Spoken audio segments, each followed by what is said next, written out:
Hello guys, അസ്സലാമു അലൈക്കും. നമുക്ക് കരിമ്പുള്ളി പിടിച്ച ചെരുപ്പ് നമുക്ക് എങ്ങനെ ക്ലീൻ ചെയ്യാമെന്ന് നോക്കാം. ഞാൻ ജസ്റ്റ് ഒന്ന് ട്രൈ ചെയ്തപ്പോൾ അത് സക്സസ് ആയി. അതുകൊണ്ടാണ് ഞാൻ പെട്ടെന്ന് വീഡിയോ എടുത്ത് കാണിക്കാനുള്ള കാര്യം. ഇതിൽ കണ്ടില്ലേ, ഈ കാണുന്നതെല്ലാം കരിമ്പുള്ളിയാണ്. ഞാനപ്പോൾ ഇതിൻ്റെ മുകളിൽ ബ്ലീച്ചിങ് പൗഡർ യൂസ് ചെയ്തിരിക്കുകയാണ്. ഇതെല്ലാം ഈ സൈഡൊക്കെ വരുന്ന കരിമ്പുള്ളിയാണ്. ബ്ലീച്ചിങ് പൗഡർ ഞാൻ ആദ്യം യൂസ് ചെയ്തത് വിനീഗറും ബേക്കിംഗ് പൗഡർ ഇട്ടു. പക്ഷേ നിങ്ങൾക്ക് കാണാൻ കഴിയുന്നുണ്ടോയെന്നറിയില്ല. ഇവിടെ എല്ലാം കരിമ്പുള്ളി ഉണ്ട്. അതിൻ്റെ മുകളിൽ ഞാൻ ഇതിട്ട് വെച്ചിരിക്കുകയാണ്. അപ്പോൾ ഞാൻ ജസ്റ്റ് ഇത് യൂസ് ചെയ്ത് ഞാൻ ബ്രഷ് കൊണ്ട് ക്ലീൻ ആക്കിയപ്പോൾ കുറച്ച് നല്ല സക്സസ് ആയി. എനിക്ക് വിശ്വസിക്കാൻ പറ്റുന്നില്ല. അപ്പോൾ നമുക്ക് ചെയ്ത് നോക്കാം. അത് കഴുകിയിട്ട് എന്താ റിസൾട്ട് എന്ന് നമുക്ക് കാണാം. നമ്മൾ നന്നായിട്ട് ബ്രഷ് കൊണ്ട് ഇങ്ങനെ ഉരതി കൊടുക്കുക.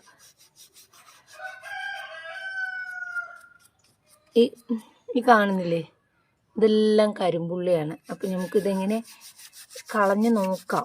സക്സസ് ആവുമെങ്കിൽ ഏകദേശം എൻ്റെ ചെരുപ്പ് നന്നായി തന്നെ വൃത്തിയായിട്ടുണ്ട്.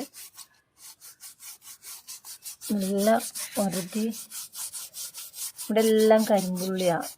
ഇതിൽ പെട്ടെന്ന് മഴ നനഞ്ഞാൽ ഇങ്ങനെയുള്ള റബ്ബർ ചെരുപ്പുകളിൽ പെട്ടെന്ന് ഈ കാണുന്നത് മൊത്തം കരിമ്പുള്ളിയാണ്.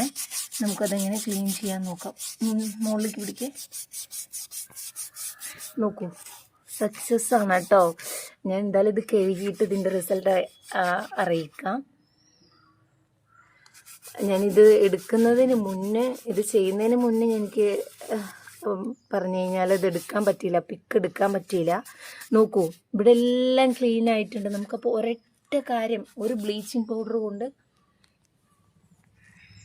പൗഡർ കൊണ്ട് തന്നെ നമുക്ക് ഈ കരിമ്പുള്ളി ഇത് ഒഴിവാക്കാൻ പറ്റും. ഇത് നമുക്ക് ഡ്രസ്സിൽ ചെയ്യാൻ കഴിയുമെന്ന് അറിയില്ല.